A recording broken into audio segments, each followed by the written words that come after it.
ഭൂമിയിലെ മാലാഖയായിരുന്നു. യേശുവിൻ്റെ വഴിയെ സ്നേഹവും കരുണയും മന്ത്രങ്ങളാക്കിക്കൊണ്ട് ജീവിച്ച ലോകത്തിൻ്റെ സാന്ത്വനമായിരുന്നു വത്തിക്കാൻ്റെ 266 മാർപ്പാപ്പ. ഫ്രാൻസിസ് എന്ന പേരിന് പോലും സഹനമെന്ന അർത്ഥമുണ്ട്. സഭയും യാഥാസ്ഥിതിയും ചേരുംപടി ചേർന്ന പാപം എന്ന വാക്കിൽ ചേർത്തുവെച്ച കാര്യങ്ങളെ കാരുണ്യത്തോടെ കണ്ടു ഫ്രാൻസിസ് മാർപ്പാപ്പ.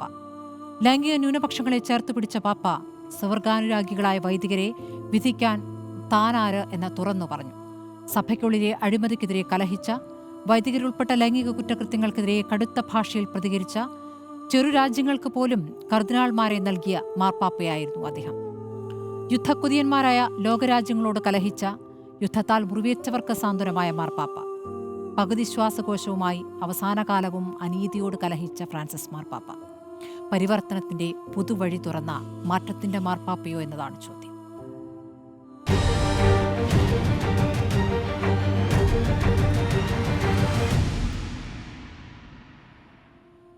മലങ്കര കത്തോലിക്ക സഭാധ്യക്ഷൻ കർദിനാൾ മാർ ബസിലിയോസ് ക്ലിമീസ് കാതോലിക്ക ബാവ, താമരശ്ശേരി രൂപത അധ്യക്ഷൻ Mar Remigiose Inchananiyil, conference of Catholic bishops of India CBCയുടെ deputy secretary doctor father Stephen Alathra, Sivagiri മഠാധിപതി സ്വാമി സച്ചിദാനന്ദ, ഡോക്ടർ വർഗീസ് ചക്കാലക്കൽ, മാർ റാഫേൽ തട്ടിൽ എന്നിവരാണ് നമ്മുടെ ചർച്ചയിലുള്ളത്. അതിഥികളുടെ നീണ്ട നിരയുണ്ട്. ഞാൻ ആദ്യം പോകുന്നത് താമരശ്ശേരി രൂപതാധ്യക്ഷൻ മാർ റെമിജിയോസ് ഇഞ്ചനാനിയലിലേക്കാണ്. ശ്രീ റെമിജിയോസ് ഇഞ്ചനാനിയൽ പിതാവെ, നേരത്തെയും രാവിലെയും ഈ മരണവാർത്ത, വിയോഗ വാർത്തയ്ക്ക് ശേഷം നമ്മൾ സംസാരിച്ചതാണ്. പക്ഷേ ഇപ്പോൾ മാർപ്പാപ്പയുമായി ബന്ധപ്പെട്ട് ഓരോരോ പ്രതികരണങ്ങൾ വരുമ്പോഴും എത്രത്തോളം ദൈവികമായ പ്രവർത്തനങ്ങളാണ് അദ്ദേഹം കാഴ്ചവെച്ചതെന്ന് നമ്മൾ കാണുന്നു. അതോടൊപ്പം തന്നെ എത്രത്തോളം അദ്ദേഹം ജനകീയനായിരുന്നു എന്നും.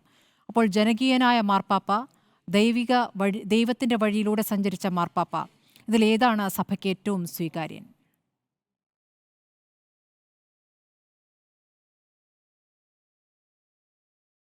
ദൈവത്തിൻ്റെ വഴിയെ സഞ്ചരിച്ച വ്യക്തി എന്നുള്ളതായിരിക്കും ഏറ്റവും സ്വീകാര്യമായിട്ടുള്ളത്. മാർപ്പാപ്പയുടെ വിയോഗം നമുക്ക് തീർച്ചയായും വലിയ ദുഃഖം നമുക്ക് നൽകുന്നുണ്ട്. മനുഷ്യർ ജനിച്ചാൽ മരിക്കാതിരിക്കാൻ കഴിയുകയില്ല എന്ന സത്യം നിലനിൽക്കുമ്പോൾ തന്നെ നക്ഷത്രങ്ങൾ നമ്മിൽ നിന്ന് അപ്രത്യക്ഷമാകുന്നത് പ്രകാശം നഷ്ടപ്പെടുന്ന ഒരു പ്രതീതിയാണല്ലോ ജനിപ്പിക്കുക. മാർപ്പാപ്പയുടെ സാന്നിധ്യം നമുക്കെപ്പോഴും പ്രകാശം നൽകുന്നതായിരുന്നു. അദ്ദേഹം സഞ്ചരിച്ച വഴി ദൈവത്തിൻ്റെ വഴിയായിരുന്നു എന്ന് ആരാധകരുടെ നിര തന്നെ പരിശോധിച്ചാൽ നമുക്ക് മനസ്സിലാക്കാൻ സാധിക്കും. ക്രിസ്തുവിൻ്റെ സുവിശേഷ മൂല്യങ്ങൾ അക്ഷരാർത്ഥത്തിൽ ജീവിതത്തിൽ പ്രാവർത്തികമാക്കിയ വിശുദ്ധ ഫ്രാൻസിസ് അസീസിയിലെ വിശുദ്ധ ഫ്രാൻസിസിൻ്റെ അതേ കാഴ്ചപ്പാടുകളും നിലപാടുകളും എൻ്റെ ജീവിതത്തിലും ഉണ്ടാകണം. ഞാൻ ഈ സഭയാകുന്ന ഈ നൗകയുടെ അമരത്തിരിക്കുമ്പോൾ, അതിലെ പ്രതിസന്ധികളും ബുദ്ധിമുട്ടുകളും നേരിടുമ്പോൾ അസീസിയിലെ ഫ്രാൻസിസിനെ പോലെ പൂർണ്ണമായും ദൈവത്തിന് സമർപ്പിച്ച ജീവിതമുണ്ടാകണമെന്ന് ആ മാർപ്പാപ്പ ആഗ്രഹിച്ചു എന്ന് ആ പേര് സ്വീകരിക്കുന്നത് വഴി നമുക്ക് മനസ്സിലാക്കാൻ സാധിക്കാം. അദ്ദേഹം ഫ്രാൻസിസ് എന്ന പേര് സ്വീകരിക്കുമ്പോൾ വിശുദ്ധ ഫ്രാൻസിസ് അസീസിയിലെ വിശുദ്ധ ഫ്രാൻസിസിൻ്റെ മനോഹരമായ പ്രാർത്ഥന, കർത്താവേ, എന്നെ ഒരു സമാധാനത്തിൻ്റെ ഉപകരണമാക്കണമേ. പരിശോധിച്ചാൽ കഴിഞ്ഞ 13 വർഷങ്ങൾ മാർപ്പാപ്പ സമാധാനത്തിൻ്റെ ആയിരുന്നു. എല്ലായിടത്തും സമാധാനം എത്തിക്കുന്നതിന് വേണ്ടി തന്നെ ഭരമേൽപ്പിച്ച ദൗത്യം അക്ഷരാർത്ഥത്തിൽ പൂർണ്ണമായിട്ടും നിറവേറ്റാൻ മാർപ്പാപ്പയ്ക്ക് സാധിച്ചു എന്നുള്ളത് സ്നേഹത്തോടും കരുതലോടും കൂടെ നാം ഓർക്കുകയാണ്. ഒരു പ്രഭാത നക്ഷത്രം പോലെ അന്ധകാരത്തിൽ ഉദിച്ചുയർന്ന ഒരു നക്ഷത്രമായിരുന്നു ഫ്രാൻസിസ് മാർപ്പാപ്പ എന്ന് നമുക്കറിയാം. അന്ധകാരമുണ്ടായിരുന്നു വിവിധ മേഖലകളിൽ, അഴിമതിയുടെ മേഖലകൾ, അധാർമികമായ പ്രവർത്തനങ്ങൾ, സഭയ്ക്കുള്ളിലും പുറത്തുമുള്ളത്. അവിടെയെല്ലാം അന്ധകാരം നമുക്ക് കാണാൻ സാധിക്കുമായിരുന്നു. ക്രിസ്തു പഠിപ്പിച്ച സുവിശേഷ മൂല്യങ്ങൾക്ക് യോജിക്കാതെ മുന്നോട്ട് നീങ്ങുന്ന നിമിഷങ്ങളിൽ അതിനെ തിരുത്തൽ ശക്തിയായി ദൈവം മാർപ്പാപ്പയെ അയച്ചു എന്ന് തന്നെ വേണം നമുക്ക് ഈ പിന്നിലേക്ക് തിരിഞ്ഞു നോക്കുമ്പോൾ വിലയിരുത്താൻ. എല്ലാ മേഖലകളിലും മാർപ്പാപ്പ ദൈവത്തിൻ്റെ വഴിയെ സഞ്ചരിച്ചു, ദൈവത്തിൻ്റെ മാർഗം. ദാരിദ്ര്യം തൻ്റെ ജീവിതത്തിൽ തന്നാൽ കഴിയുന്നത് സാധിക്കുന്ന വിധത്തിൽ വ്യക്തിപരമായ ജീവിതത്തിൽ മറ്റു മേഖലകളിൽ എല്ലാം എത്രയോ ദാരിദ്ര്യമായിരുന്നു അദ്ദേഹം നമുക്കായിട്ട് പ്രഘോഷിച്ചതെന്ന് നമുക്കറിയാം. വലിയ വില കൂടിയ കാറ് ലഭിക്കുമ്പോൾ അത് പാവപ്പെട്ടവർക്കായിട്ട് ലേലം ചെയ്ത് നൽകാൻ മാർപ്പാപ്പയെ പോലെ ഒരു വ്യക്തിക്ക് സാധിക്കുമ്പോൾ എന്തൊരു പ്രകാശമാണ് ലോകത്തിന് മുഴുവൻ നൽകുക. യാത്ര ചെയ്യുമ്പോൾ കയ്യിലൊരു ബാഗ് സ്വയം കരുതുക. അവിടെ അങ്ങനെ കരുതാൻ സാധിക്കണമെങ്കിൽ കൂടെ ആളുകളെല്ലാം ഉണ്ട്, അല്ല, എനിക്ക് സാധിക്കുമെന്ന് മാർപ്പാപ്പ പഠിപ്പിക്കുകയാണ്. അത് തൻ്റെ കൂടെയുള്ളവരോട് അദ്ദേഹം എങ്ങനെയാണ് പഠിപ്പിച്ചത്? നിങ്ങളെല്ലാ ദിവസവും ദാസരാണ് എന്നുള്ള ഉത്തമമായ ബോധ്യം, യജമാനന്മാരല്ല ദാസരെന്ന ഉത്തമമായ ബോധ്യമുണ്ടാകുന്നതിന് എല്ലാ ദിവസവും നിങ്ങളുടെ കീഴിലുള്ളവർ ചെയ്യുന്ന ജോലികൾ ചെയ്യുക. തൂപ്പുകാരാണെങ്കിൽ നിങ്ങൾ കുറച്ച് സമയം തൂപ്പ് ജോലിയിൽ ഏർപ്പെടണം. നിങ്ങൾ പാത്രങ്ങൾ കഴുകണം. അങ്ങനെയുള്ള ജോലികൾ ചെയ്യുമ്പോൾ സ്വയം ബോധ്യമാകും നിങ്ങളും ദാസരാണെന്ന്. മാർപ്പാപ്പയുടെ അതാണ് ജീവിതശൈലി. ക്രിസ്തു കാണിച്ചു തന്ന മാർഗം ശുശ്രൂഷിക്കപ്പെടാനല്ല, ശുശ്രൂഷിക്കാനും അനേകർക്ക് വേണ്ടി മോചനദ്രവ്യമായി സ്വജീവൻ നൽകാനും മനുഷ്യപുത്രൻ വന്നിരിക്കുന്നത് പോലെ തന്നെ എന്ന സുവിശേഷ വാക്യം അക്ഷരാർത്ഥത്തിൽ അദ്ദേഹം ജീവിതത്തിൽ പ്രാവർത്തികമാക്കുകയാണ് ചെയ്തത് എന്ന് നമുക്കറിയാം. ജയിൽ സന്ദർശിക്കുന്നു, അവരുടെ കാല് കഴുകുന്നു, അവരോടൊപ്പം ആയിരിക്കുന്നു, ആശുപത്രികളിൽ സന്ദർശിക്കുന്നു. അങ്ങനെ തൻ്റെ മേഖലകളിലെല്ലാം പാവപ്പെട്ടവരോട് പക്ഷം ചേരുന്ന വലിയൊരു ജീവിത ശൈലി മാർപ്പാപ്പ നമുക്ക് തുറന്നു തന്നു, കാണിച്ചു തന്നു. നമ്മുടെ ജീവിത മാതൃകയായിട്ടത് സ്വീകരിക്കാനാണ്.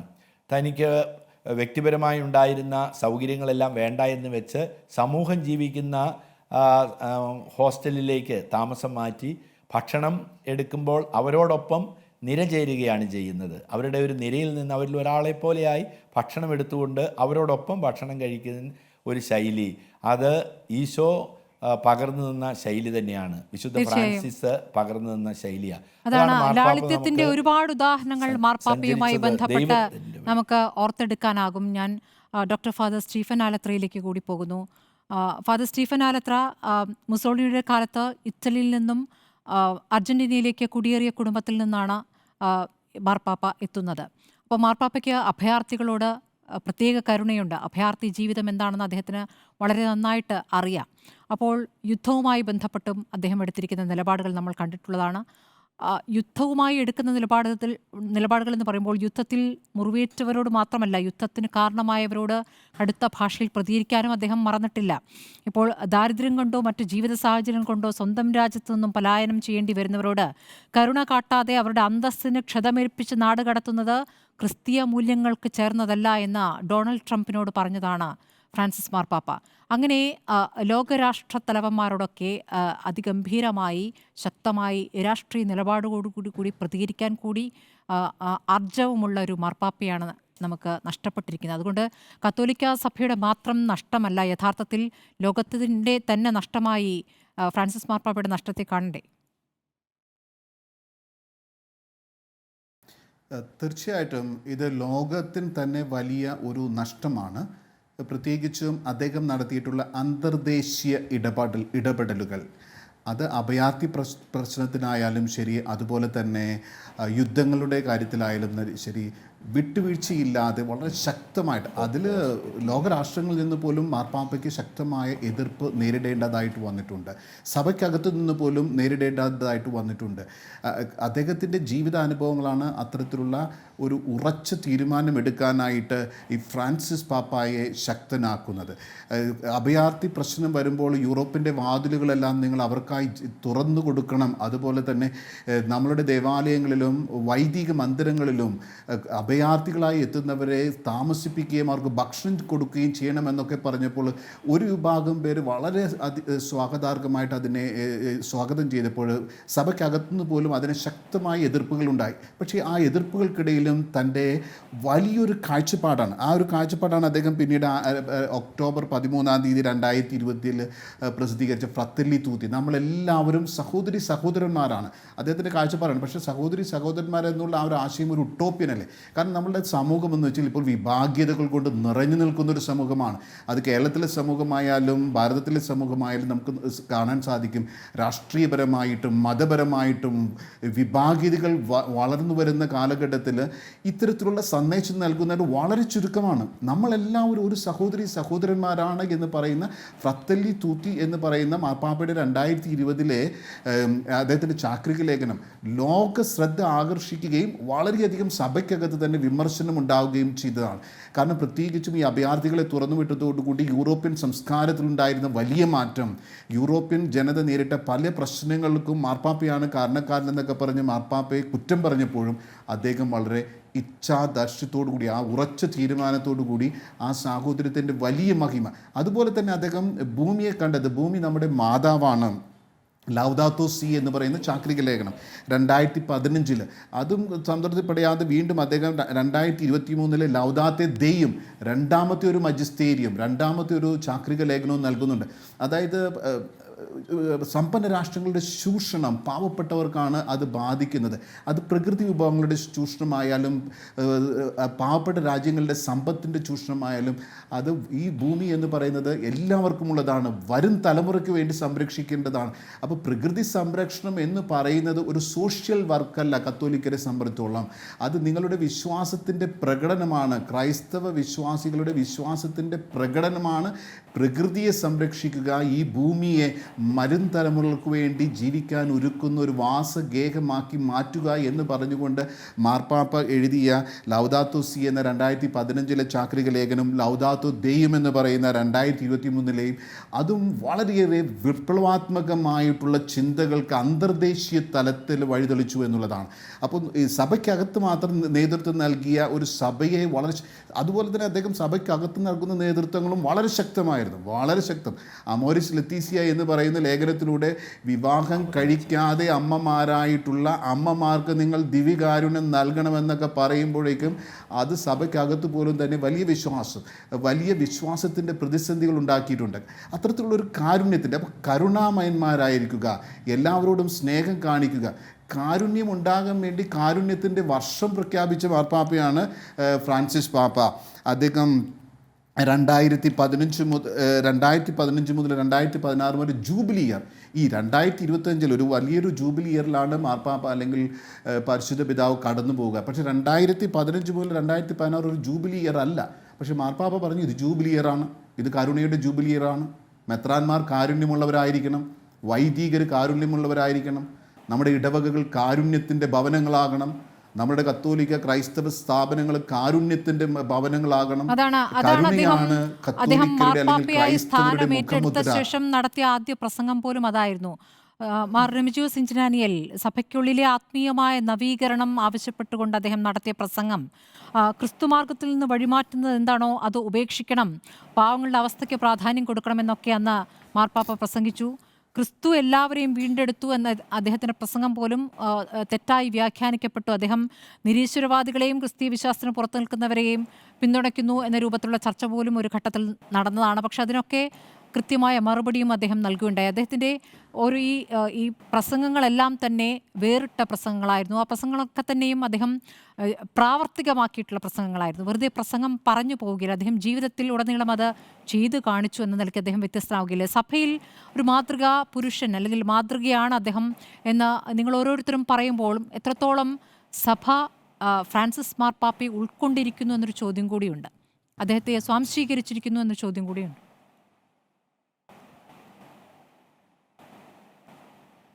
ഫ്രാൻസിസ് മാർപ്പാപ്പ തീർച്ചയായിട്ടും വളരെയധികം വിമർശനങ്ങൾക്ക് വിധേയമായിട്ടുണ്ട്. കാരണം തിരുത്തലുകളുമായി വരുന്നവരെല്ലാവരും വിമർശനങ്ങൾക്ക് വിധേയമാകുമല്ലോ. ആരെങ്കിലും എൻ്റെ പിന്നാലെ വരാൻ ആഗ്രഹിക്കുന്നുണ്ടെങ്കിൽ കുരിശുമെടുത്ത് എൻ്റെ പിന്നാലെ വരാനാണ് യേശുക്രിസ്തു പഠിപ്പിച്ചത്. അതുകൊണ്ട് തന്നെ യേശുവിൻ്റെ പിന്നാലെ യാത്ര ചെയ്യുന്നവർ വിമർശനങ്ങളെ ഭയപ്പെടുകയില്ല. മാർപ്പാപ്പയ്ക്ക് ഒരിക്കലും ഭയമുള്ളതായിട്ട് നമുക്ക് തോന്നിയിട്ടില്ല, കണ്ടിട്ടില്ല. ഏത് പ്രതിസന്ധി ഉണ്ടെങ്കിലും സമചിത്തതയോടുകൂടി സന്തോഷത്തോടു കൂടിയായിരുന്നു മാർപ്പാപ്പ പ്രത്യക്ഷപ്പെട്ടിട്ടുള്ളത്. എവിടെയും അസ്വസ്ഥതകളുടെ നടുവിലും മാർപ്പാപ്പ സുസ്മേര വദനനായിരുന്നു. എന്നാൽ പ്രതിസന്ധികളിൽ എപ്പോഴും കീഴടങ്ങുന്ന ഒരു ശൈലിയും മാർപ്പാപ്പയ്ക്ക് ഇല്ലായിരുന്നു എന്ന് നമുക്കറിയാം. അത് മാർപ്പാപ്പ സഭയിലുള്ള തെറ്റുകൾ തിരുത്തണം. അതെല്ലാ കാലത്തും സഭ തിരുത്തുന്നതാണ്. അതിനെല്ലാ 3 വർഷം കൂടുമ്പോഴും സിനഡ് ഒരുമിച്ച് കൂടുന്നു, ആവശ്യമുള്ള പഠനങ്ങൾ നടത്തുന്നു. തിരുത്തലുകളിലൂടെയാണല്ലോ നമുക്ക് മുന്നോട്ട് പോകാൻ സാധിക്കുന്നത്. അതുതന്നെയാണ് മാർപ്പാപ്പയും ചെയ്തത്. അത് യേശുവിൻ്റെ ശൈലിയായിരുന്നു ഫ്രാൻസിസ് മാർപ്പാപ്പ പിന്തുടർന്നത് എന്ന് വളരെ അടുത്ത് നമുക്ക് വിലയിരുത്തുവാൻ വളരെ എളുപ്പത്തിൽ സാധിക്കും. കാരണം മാർപ്പാപ്പ സ്വവർഗ ലൈംഗികതയുള്ളവരെ സ്വീകരിക്കണമെന്ന് പറയുമ്പോൾ ഇനി മുതൽ അത്തരമൊരു പാപമില്ല എന്ന് മാർപ്പാപ്പ ഒരിക്കലും പറയുന്നില്ല. പാപിനിയായ സ്ത്രീ, വ്യഭിചാരത്തിൽ പിടിക്കപ്പെട്ട സ്ത്രീയോട് ഇനി ഞാനും നിന്നെ വിധിക്കുന്നില്ല, അത് ചേർത്ത് നിർത്തുന്ന ഒരു മനോഭാവമാണല്ലോ. ആ ഒരു മനോഭാവമാണ് ഫ്രാൻസിസ് മാർപ്പാപ്പയ്ക്ക് ഉണ്ടായിരുന്നത്. അതാണ് സഭയ്ക്കുള്ളതും. സഭ എന്നും പഠിപ്പിക്കുന്നതും അതുതന്നെയാണ്. സ്നേഹത്തിൻ്റെ, നിങ്ങൾ പരസ്പരം സ്നേഹിക്കുവിൻ, അവരിലുള്ള തെറ്റുകൾ വിലയിരുത്താൻ ഞാൻ ആരാണ് എന്ന് ചോദിച്ചുകൊണ്ട് മാർപ്പാപ്പ അവർ വിലയിരുത്തുമ്പോൾ അത് യാഥാർത്ഥ്യ ബോധത്തോടു കൂടിയാണ് മാർപ്പാപ്പ പറയുക. എത്രയോ യഥാർത്ഥത്തോടു കൂടിയാണ് മാർപ്പാപ്പ അതിനെ സമീപിക്കുന്നത്. ഞാൻ ആരാണ് അവരെ വിലയിരുത്താൻ? അവർക്ക് ആ സാഹചര്യങ്ങൾ നൽകിയത് ദൈവമായിരിക്കാം എന്ന ഒരു വിലയിരുത്തലാണ് മാർപ്പാപ്പയ്ക്ക് അതിൽ നിന്ന് ഉണ്ടായിട്ടുള്ളത്. എന്നാൽ കടുത്ത വിമർശനം ഉണ്ടാവുകയും ചെയ്തു വിവിധ മേഖലകളിൽ. ഒരു സ്ത്രീ പൗരോഹിത്യം, അതിനുള്ള സാധ്യതകൾ ഉണ്ടാവും എന്നുള്ളൊരു പഠനം വിഷയമാക്കുന്നതിന് നമ്മളെല്ലാം വളരെ തുറന്ന മനോഭാവമാണല്ലോ നമുക്കുള്ളത്. സ്ത്രീ പൗരോഹിത്യത്തെക്കുറിച്ച് എങ്ങനെയാണ് മറ്റ് അകത്തോലിക്ക സമൂഹങ്ങളെല്ലാം അങ്ങനെ അതിനെ സ്വാഗതം ചെയ്യുന്നുണ്ട്. കത്തോലിക്ക സഭയ്ക്ക് അതിന് സ്വാഗതം ചെയ്യാനുള്ള സാധ്യതകളുണ്ടോ എന്ന് മാർപ്പാപ്പ ഒരു ചർച്ചയ്ക്കായിട്ട് അത് നൽകുമ്പോൾ ഉടൻ തന്നെ വനിതാ പൗരോഹിത്യം സഭയിൽ കൊണ്ടുവരുന്നു എന്ന് വിമർശിക്കപ്പെടുകയാണ് ചെയ്യുന്നത്. അതിൽ മാർപ്പാപ്പ ഭയക്കുന്നില്ല. മാർപ്പാപ്പ എപ്പോഴും പറയുന്നുണ്ട്, പൊതുവായി എല്ലാവരും അംഗീകരിക്കുന്ന തീരുമാനങ്ങളെ ഞാൻ നടപ്പിലാക്കുകയുള്ളൂ, പക്ഷേ ചർച്ചകൾക്കുള്ള സാധ്യതകൾ തുറന്നിടുകയാണ്. ഇങ്ങനെ സഭയിലുള്ള ഏത് വൈദികരുടെ ഭാഗത്തു നിന്നുള്ള തെറ്റുകൾ, മെത്രാന്മാർ ഭാഗത്തുനിന്നുള്ള തെറ്റുകളെല്ലാം തന്നെ കാർക്കശ്യത്തോടെയാണ് മാർപ്പാപ്പ സമീപിച്ചിരുന്നത്. തീർച്ചയായിട്ടും അങ്ങനെയുള്ള അവസരങ്ങൾ തെറ്റിദ്ധരിക്കപ്പെടും, നല്ലതായി തോന്നുകയില്ല. എങ്കിലും മാർപ്പാപ്പയുടെ ജീവിത ശൈലി എപ്പോഴും തിരുത്തലിൻ്റേതായിരുന്നു. സഭയിൽ സാമ്പത്തികമായ മേഖലകളിൽ അച്ചടക്കമുണ്ടാകണമെന്ന് കൃത്യതയുള്ള വ്യക്തിയായിരുന്നു നമ്മുടെ പ്രിയങ്കരനായ ഫ്രാൻസിസ് മാർപ്പാപ്പ എന്ന് നമുക്കറിയാം. അനാവശ്യമായ ചിലവുകളെല്ലാം തന്നെ എല്ലാ മേഖലകളിലും മാർപ്പാപ്പ വെട്ടിച്ചുരുക്കി. എത്രയോ ഉദാഹരണങ്ങളാണുള്ളത്. ഒരാൾ കർദിനാൾ സ്ഥാനം കഴിഞ്ഞാൽ പിന്നീട് റോമിൽ താമസിക്കേണ്ട, അവരുടെ രൂപതകളിലേക്ക് മടങ്ങിപ്പോകണം, അപ്പോൾ അത്രയും ചിലവ് കുറയുമല്ലോ. അങ്ങനെയുള്ള നിരവധി കാര്യങ്ങൾ മാർപ്പാപ്പ തിരുത്തൽ വരുത്തി. അപ്പോൾ തീർച്ചയായിട്ടും പലപ്പോഴും അതെല്ലാവർക്കും സ്വീകാര്യമാകുകയില്ലല്ലോ.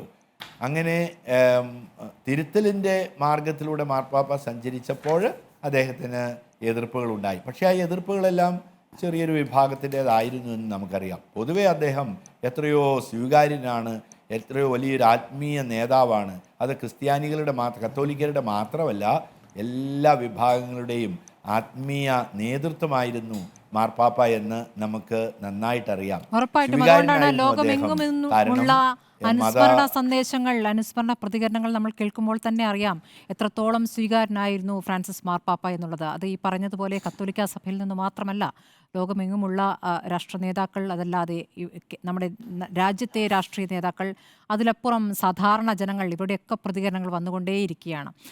വളരെ നന്ദി മാർ റെമിജൂസ് ഇഞ്ചനാനിൽ ഈ ഘട്ടത്തിൽ നമ്മോടൊപ്പം ഈ ഫ്രാൻസിസ് മാർപ്പാപ്പയെ അനുസ്മരിക്കാൻ നമ്മോടൊപ്പം ചേർന്നതിൽ. കോഴിക്കോട് അതിരൂപത archbishop doctor Varghese Chakkalakkal കൂടി നമ്മോടൊപ്പം ചേരുകയാണ്. ഫാദർ, ഇപ്പോൾ സഭയ്ക്കകത്തും പുറത്തും ശക്തമായ നിലപാടുകൾ സ്വീകരിച്ചയാളാണ് മാർപ്പാപ്പ. പരിഷ്കരണത്തിൻ്റെ ഒരു പുതിയ പാതയല്ലേ അദ്ദേഹം തുറന്നിട്ടത്? അതെ, തീർച്ചയായിട്ടും മാർപ്പാപ്പ കാണിച്ചു തന്ന ദർശനം ഒരു തുറവിയുടെ ദർശനമായിരുന്നു എന്ന് പറയാൻ പറ്റും.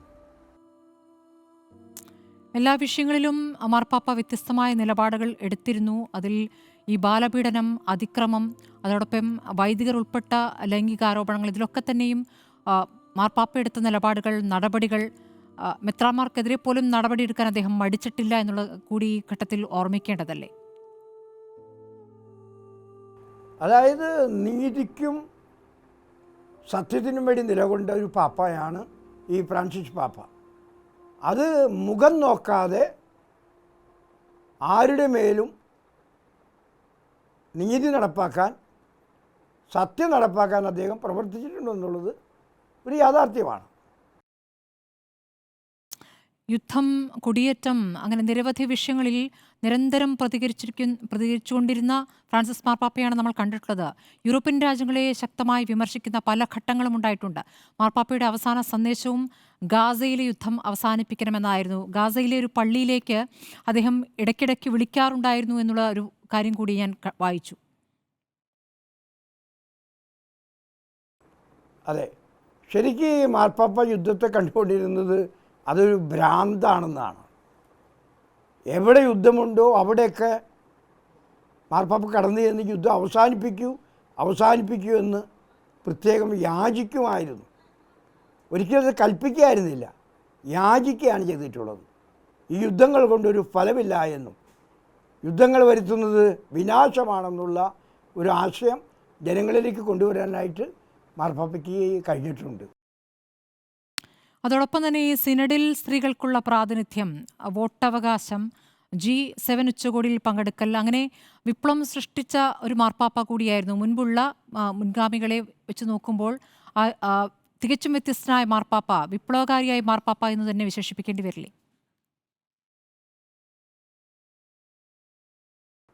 തീർച്ചയായിട്ടും വളരെ വിപ്ലവകരമായിട്ടുള്ള മാറ്റങ്ങൾ സഭയിൽ ഉണ്ടാക്കുന്നതിന് വേണ്ടി ഫ്രാൻസിസ് പാപ്പ പ്രവർത്തിക്കുകയുണ്ടായി. ഇനിയുള്ള കാലത്ത് ആ പാപ്പ കാണിച്ചു തന്ന വഴിയിലൂടെ സഞ്ചരിക്കാൻ സഭ നിർബന്ധിതയാകും എന്ന് ഞാൻ മനസ്സിലാക്കുകയാണ്. ശരി, അതാണ് പ്രതീക്ഷ. വളരെ നന്ദി. കോഴിക്കോട് അതിരൂപത ആർച്ച് ബിഷപ്പ് ഡോക്ടർ വർഗീസ് ചക്കാലക്കലാണ് പ്രതികരിച്ചത്. തിരിച്ച് ഞാൻ വീണ്ടും ഫാദർ സ്റ്റീഫൻ ആലത്രയിലേക്ക് പോകുന്നു. ഫാദർ സ്റ്റീഫൻ ആലത്ര, ഈ പറയുന്ന വിപ്ലവകരമായ ഒരുപാട് മാറ്റങ്ങൾക്ക്, ഒരുപാട് കാര്യങ്ങൾ ആദ്യം തുടങ്ങിയ മാർപ്പാപ്പ എന്ന വിശേഷണത്തിനു കൂടി അർഹനാണ് ഫ്രാൻസിസ് മാർപ്പാപ്പ. പക്ഷേ ആദ്യം തുടങ്ങി വെക്കുന്ന കാര്യങ്ങൾ സഭ എത്രത്തോളം ഉൾക്കൊള്ളുന്നു എന്നൊരു വിഷയം കൂടിയുണ്ടല്ലോ. ഇപ്പോൾ നേരത്തെ പല പ്രതികരണങ്ങളായി കണ്ടു.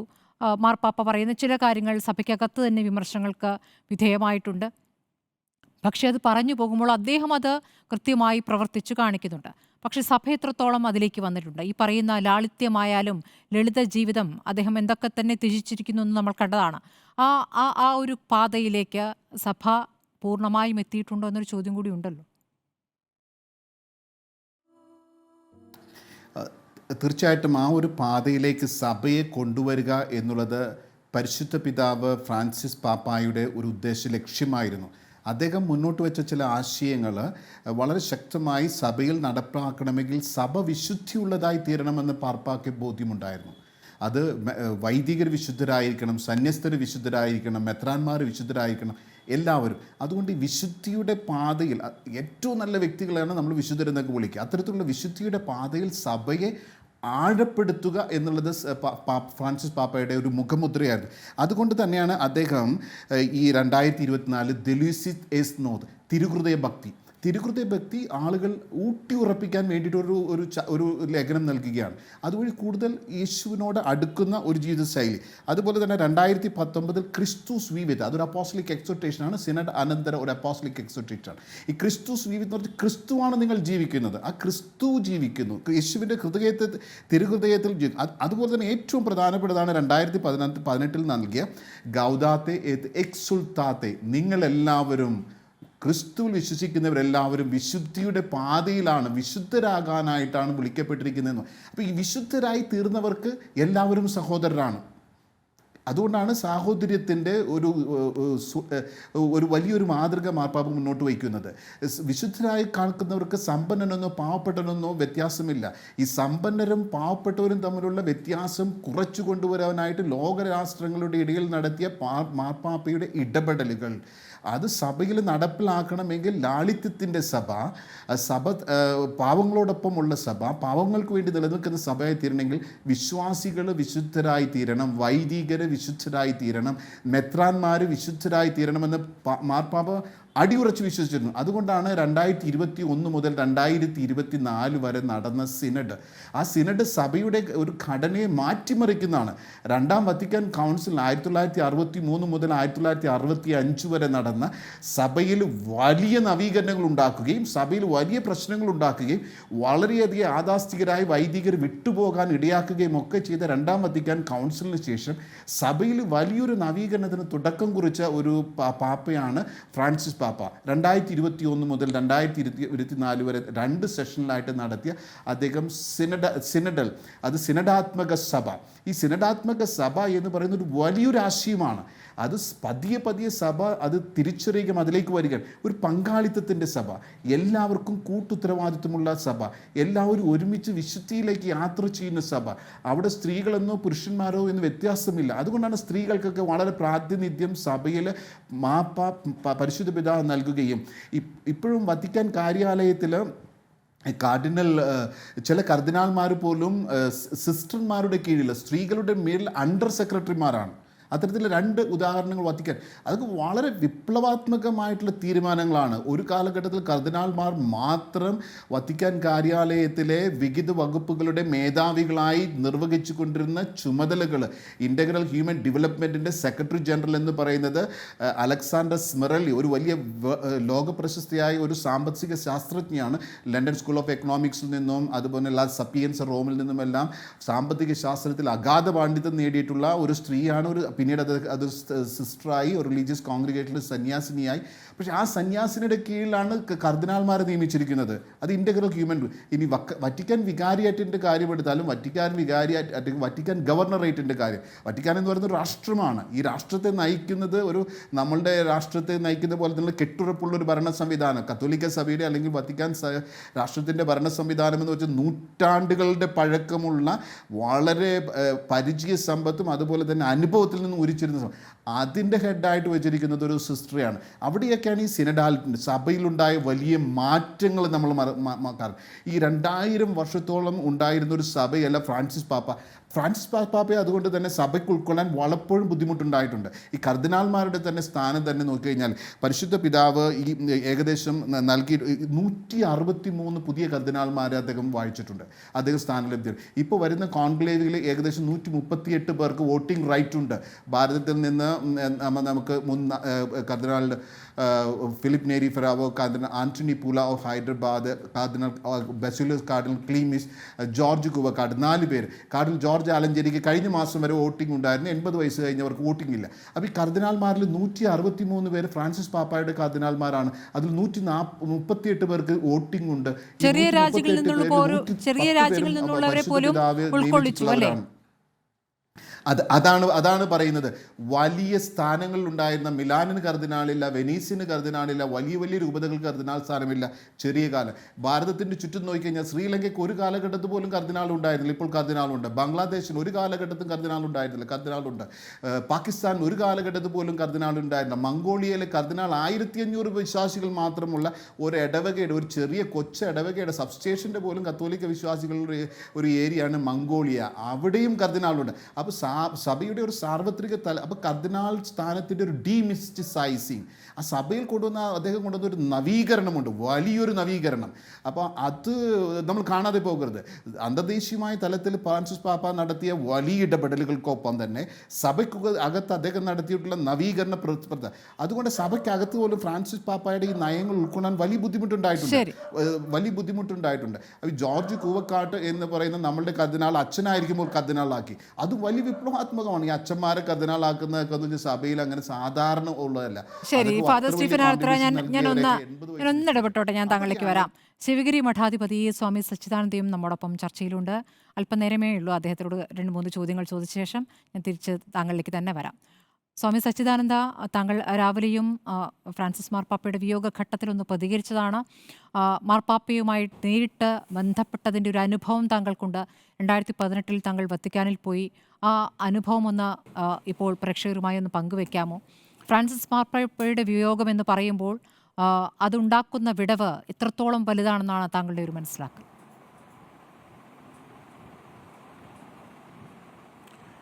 2018 2024 നവംബർ 29, 30 ശരി. ഡിസംബർ 1 തീയതികളിലായിരുന്നു വത്തിക്കാനിൽ വെച്ച് ലോകമത പാർലമെൻറ്റ് സംഘടിപ്പിച്ചത്.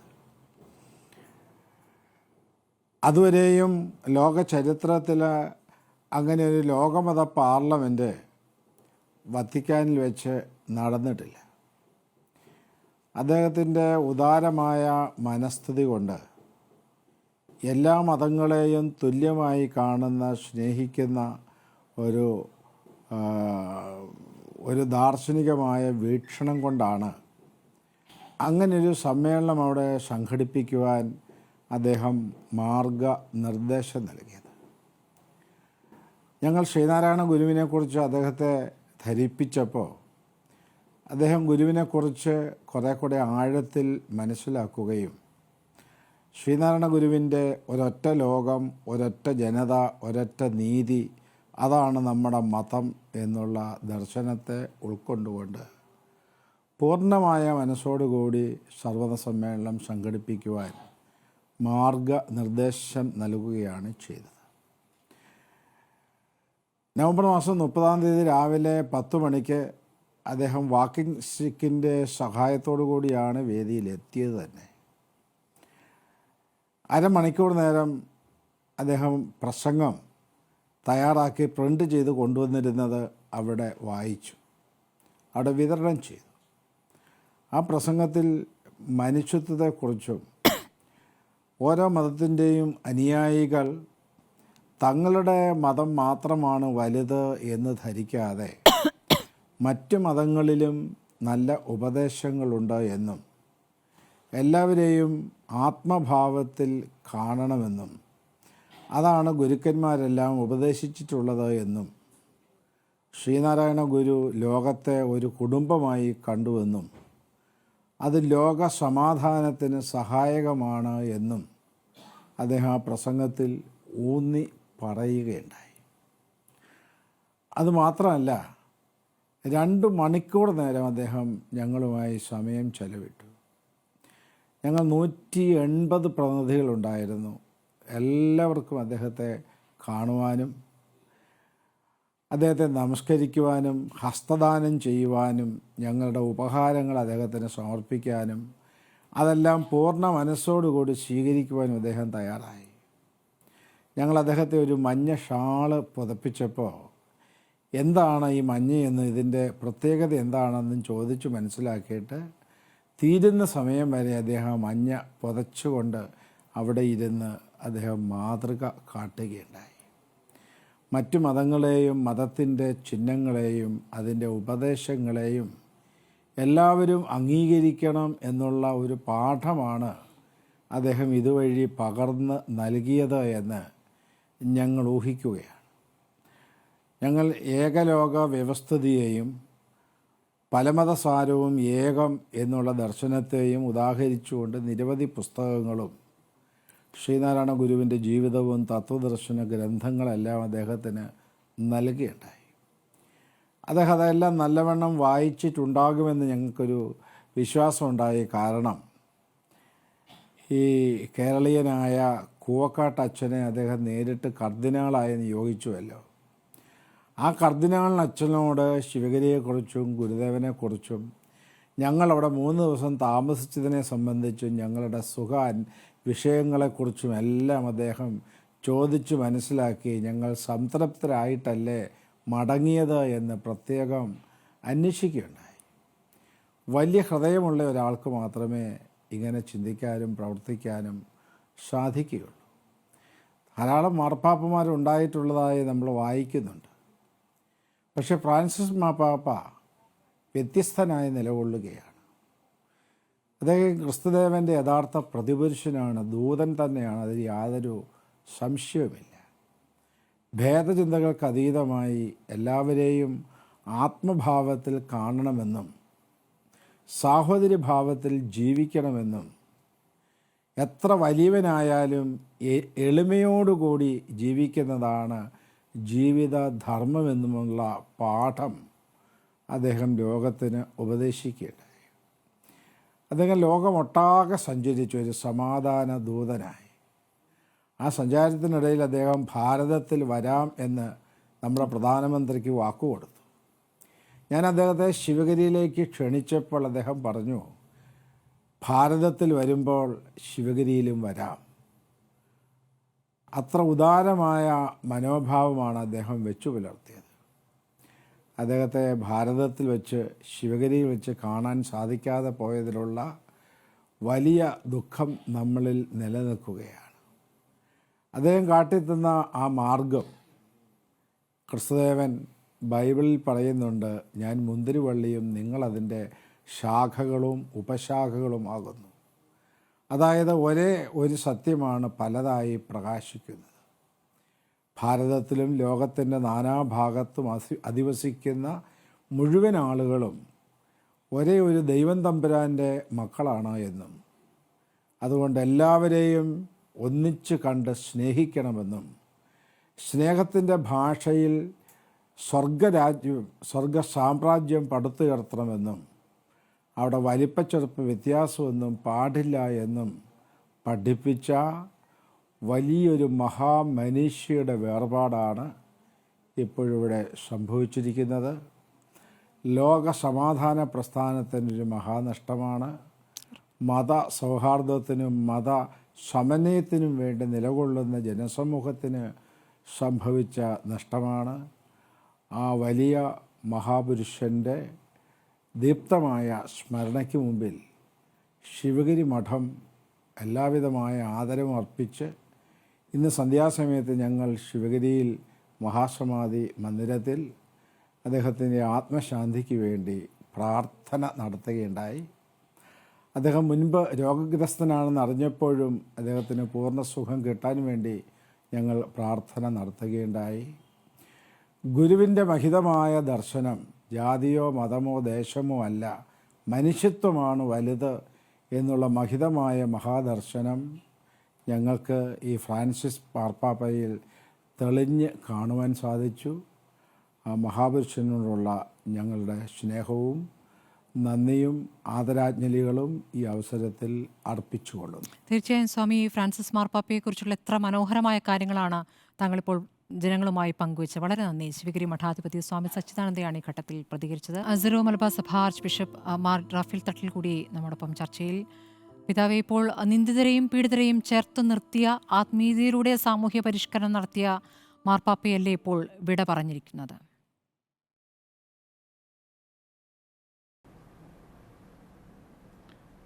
പരിശുദ്ധ പിതാവ് ഫ്രാൻസിസ് മാർപ്പാപ്പയെ വ്യക്തിപരമായിട്ട് 3 പ്രാവശ്യം കണ്ട് സംസാരിക്കാൻ എനിക്ക് അവസരം ഉണ്ടായിട്ടുണ്ട്. ബെനഡിക്ട് 16 മാർപ്പാപ്പയെയും ഞാൻ കണ്ടിട്ടുണ്ട്. ജോൺ പോൾ 2 മാർപ്പാപ്പയെയും ഞാൻ കണ്ടിട്ടുണ്ട്. പക്ഷെ ഫ്രാൻസിസ് മാർപ്പാപ്പയ്ക്ക് ഒരു വ്യത്യസ്തതയുണ്ട്.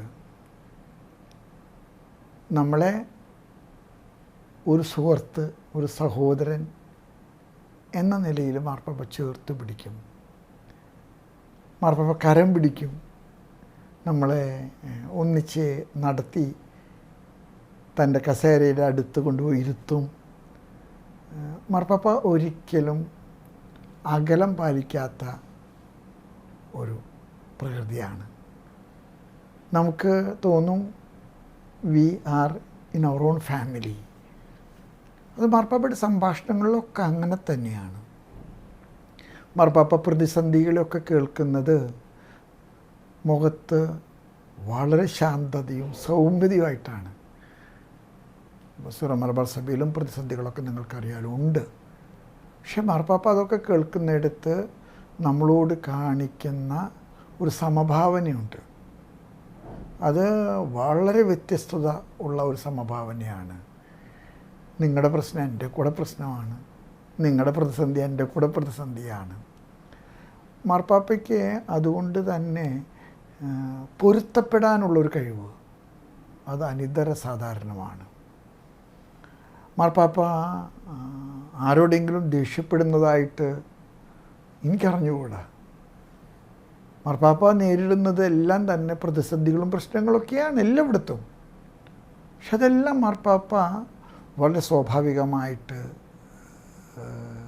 കാണുകയും കേൾക്കുകയും സ്വീകരിക്കുകയൊക്കെ ചെയ്യും. മാർപ്പാപ്പ വന്നതിന് ശേഷം ചെയ്ത ചില നല്ല കാര്യങ്ങൾ നമ്മൾ ഇറ്റലി ചെല്ലുമ്പോൾ കേൾക്കും.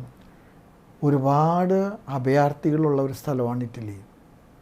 കിടക്കാൻ കിടപ്പാടമില്ലാത്തവർ, പ്രാഥമിക ആവശ്യങ്ങൾക്ക് സൗകര്യമില്ലാത്തവർ, ഒന്ന് കുളിക്കാൻ പോലും അവസരം കിട്ടാത്തവർ. മാർപ്പാപ്പ വന്ന ഉടനെ തന്നെ ചെയ്തൊരു കാര്യം, വത്തിക്കാൻ്റെ ഇങ്ങനെയുള്ള സ്പേസുകളിലൊക്കെ അവർക്ക് തുറവി കൊടുത്തു. നിങ്ങൾ ഇന്ന് വത്തിക്കാനിൽ കടത്തിണ്ണകളിലും വഴിയോരങ്ങളൊക്കെ കിടന്ന് ഉറങ്ങുന്നവർ രാവിലെ ആകുമ്പോൾ അവർ വത്തിക്കാൻ സ്ക്വയറിലേക്ക് വരികയാണ്. ആരും തടയുകയില്ല. മാർപ്പാപ്പ അവരെ സ്വീകരിക്കാനുള്ള അറേഞ്ച്മെൻറ്റ് ചെയ്തിട്ടുണ്ട്. അവർക്ക് ഭക്ഷണം കൊടുക്കാനുള്ള സംവിധാനം മദർ തെരേസ സിസ്റ്റേഴ്സുമായിട്ട് ഏർപ്പെടുത്തിയിട്ടുണ്ട്.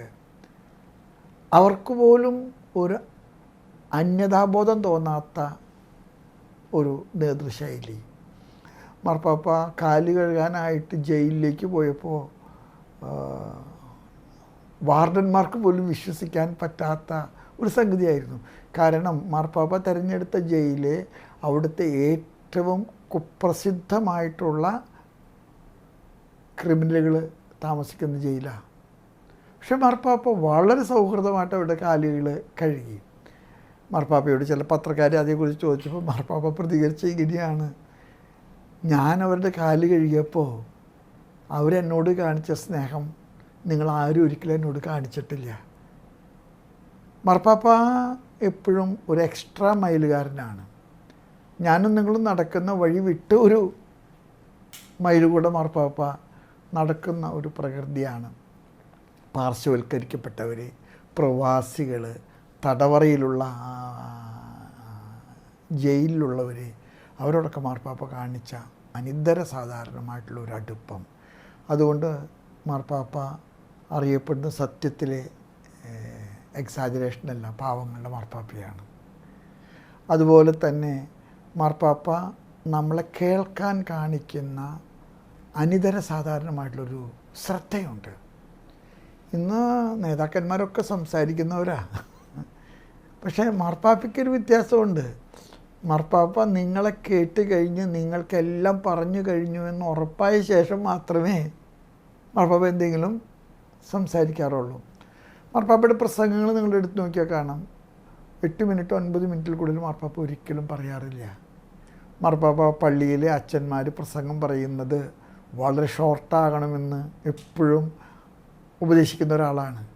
എന്നാൽ ഈ ഉപദേശം സ്വന്തം ജീവിതത്തിൽ മാർപ്പാപ്പ പ്രായോഗികമാക്കിയിട്ടുണ്ട്.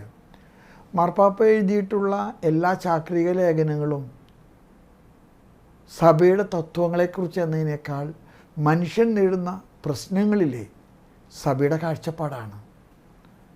മാർപ്പാപ്പ പ്രകൃതിയെക്കുറിച്ച് വളരെ മനോഹരമായിട്ടുള്ള ഒരു ചാക്രിക ലേഖനം എഴുതിയിട്ടുണ്ട്. മനോഹരമായിട്ട് പ്രകൃതിയെക്കുറിച്ച് മാർപ്പാപ്പ വിവരിക്കുന്നുണ്ട്. മാർപ്പാപ്പയാണ് അവിടെ പറഞ്ഞത്, പ്രകൃതി നമ്മുടെ വീടാണ്, നമ്മൾ ആ വീടിനെ ശ്രദ്ധയോടുകൂടെ കൈകാര്യം ചെയ്യണം. ഫ്രത്തല്ലി തൂത്തി, എല്ലാവരും എൻ്റെ സഹോദരന്മാർ. എത്ര മനോഹരമായിട്ടുള്ളൊരു ചാക്രിക ലേഖനമാണെന്നറിയാമോ? ഫ്രാൻസിസ് അസീസിയുടെ ഒരു കാഴ്ചപ്പാട്. ആരും അന്യരല്ല, ആരും പരദേശികളല്ല, എല്ലാവരും എൻ്റെ സ്വന്തക്കാരാണ്. അതുപോലെ മാർപ്പാപ്പയുടെ ഡെലേക്സെത്ത്, അവൻ നമ്മളെ സ്നേഹിച്ചു. എത്ര മനോഹരമായിട്ടുള്ള ഒരു അപ്പസ്തോലിക ലേഖനം. അവൻ നമ്മെ സ്നേഹിച്ചു. മാർപ്പാപ്പയെക്കുറിച്ചുള്ള ഓർമ്മകൾ പുതുക്കുമ്പോഴേ എനിക്ക് തോന്നുന്നത് മാർപ്പാപ്പ ഹൃദയപൂർവ്വം, ഹൃദയം കൊണ്ട് സംസാരിച്ച ഒരു മാർപ്പാപ്പ. മാർപ്പാപ്പ ജനങ്ങളെ പഠിപ്പിച്ചത് തല കൊണ്ടല്ല, ഹൃദയം കൊണ്ടാണ്. അതുകൊണ്ട് തന്നെ മാർപ്പാപ്പയെ ആർക്കും ഒരിക്കലും മറക്കാൻ കഴിയില്ല. തീർച്ചയായും വളരെ എന്തെങ്കിലും പ്രധാനപ്പെട്ട കാര്യത്തിന് കാര്യങ്ങളാണ് താങ്കൾ ചൂണ്ടിക്കാണിച്ചത്. ഒരുപാട് അദ്ദേഹത്തിൻ്റെ ജീവിതവുമായി ബന്ധപ്പെട്ടുള്ള ഒരുപാട് കാര്യങ്ങൾ അങ്ങിപ്പോൾ പറഞ്ഞു. ഫാദർ സ്റ്റീഫൻ അരത്ര, ഇപ്പോൾ എല്ലാ കാര്യങ്ങളിലും ഫ്രാൻസിസ് മാർപ്പാപ്പ വ്യത്യസ്തനായിരുന്നു എന്ന് പറഞ്ഞ പോലെ ഈ കാൽ കഴുകൽ ശുശ്രൂഷയിലും അദ്ദേഹം വിപ്ലവകരമായ ചില രീതികൾ അവലംബിച്ചിരുന്നല്ലോ, അതും വലിയ ചർച്ചയായിരുന്നതാണ്. ഇപ്പോൾ കാൽ കഴുകുന്നത് എപ്പോഴും പുരുഷന്മാരായിരിക്കും എന്നുള്ളതായിരുന്നു. പക്ഷേ അതിലും അദ്ദേഹം ഒരു മാറ്റമുണ്ടാക്കി. അതും വിവിധ മതവിശ്വാസികളായ പുരുഷന്മാരുടെയും സ്ത്രീകളുടെയും കാൽ കഴുകി. അതിൽ ഒരാൾ മുസ്ലിം മതവിശ്വാസിയായിരുന്നു എന്നുള്ളത് ഒരു പ്രത്യേക സന്ദേശം തന്നെ നൽകുന്നതാണ്, പ്രത്യേകിച്ച് ഈ കാലത്ത്. അതിനെ എങ്ങനെയാണ് ഈ ഘട്ടത്തിൽ പറയാനാവുക? അതും പരിശുദ്ധ പിതാവ് ഫ്രാൻസിസ് പാപ്പയുടെ ഉറച്ച ശക്തമായ നിലപാടുകളാണ്. ജെൻഡർ ഇക്വാലിറ്റി, അവിടെ സ്ത്രീയെന്നോ പുരുഷനെന്നോ അതല്ല എങ്കിൽ മറ്റു മതസ്ഥലെ വ്യക്തികളോ എന്ന വ്യത്യാസമൊന്നുമില്ലാതെ എല്ലാവരെയും ശുശ്രൂഷിക്കുക. കാൽകഴുകൽ എന്ന് പറയുന്നത് ഒരു സെർവൻറ്റ് ലീഡർഷിപ്പിൻ്റെ മോഡലാണ്. ശുശ്രൂഷ ചെയ്യാൻ എല്ലാവരെയും ശുശ്രൂഷ ചെയ്തുകൊണ്ട് ജീവിക്കുക എന്നുള്ളൊരു സെർവൻറ്റ് ലീഡർഷിപ്പ്. അതിൻ്റെ ഒരു സിംബോളിക്, അതിൻ്റെ ഒരു പ്രതീകാത്മകമായിട്ടുള്ള എനാക്ട്മെൻറ്റാണ് ഈ കാൽകഴുകൽ ശുശ്രൂഷ. അതിലൂടെയും പരിശുദ്ധ ഫ്രാൻസിസ് പാപ്പ നൽകിയ ഒരു ശക്തമായൊരു സന്ദേശമുണ്ട്. ഈ ലോകത്ത് എല്ലാവരും തുല്യരാണ്. അവിടെ സ്ത്രീയെന്നോ പുരുഷനെന്നോ വ്യത്യാസമില്ല. അവിടെ ഹൈന്ദവനെന്നോ മുസൽമാനെന്നോ ക്രിസ്ത്യാനെന്നോ യഹൂദനെന്നോ സിക്കാരനെന്നോ പാഴ്സിയെന്നോ വ്യത്യാസമില്ല. എല്ലാവരെയും ശുശ്രൂഷിക്കുവാനായിട്ട് നിങ്ങൾ വിളിക്കപ്പെട്ടിരിക്കുന്നു എന്നുള്ള വലിയ ശക്തമായ ഒരു സന്ദേശമാണ് ക്രൈസ്തവ ലോകത്തിന് ഫ്രാൻസിസ് പാപ്പ നൽകിയത്. പക്ഷേ ഇത് ശക്തമായ യാഥാസ്ഥികരുടെ ഇടയിൽ ശക്തമായ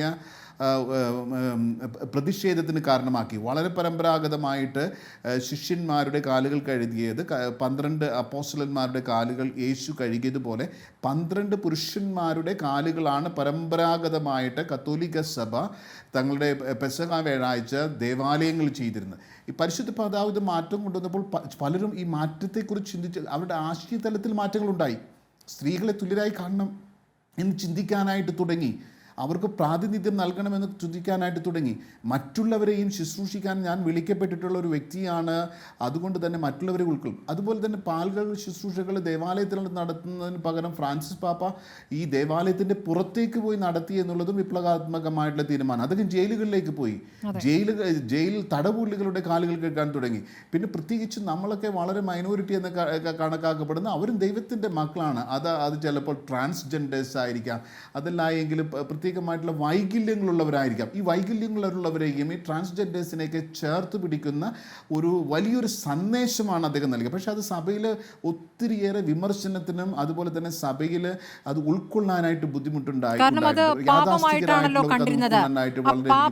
പാപം എന്ന ടേമിനെ എങ്ങനെയാണ് അദ്ദേഹം മാറ്റുന്നത്? അല്ല, പാപം എന്ന് പറയുന്നത് ദൈവസ്നേഹത്തിനെതിരായി ഞാൻ ചെയ്യുന്ന എല്ലാം പാപമാണ്. അതാണ് സഭയുടെ സിന്നിനെ കുറിച്ചുള്ള ഡെഫിനിഷൻ. കത്തോലിക്ക സഭയുടെ മതബോധന ഗ്രന്ഥത്തിൽ സിൻ എന്ന് പറയുന്നത് ദൈവസ്നേഹത്തിനെതിരായി ഞാൻ എന്തു ചെയ്താലും പാപമാണ്.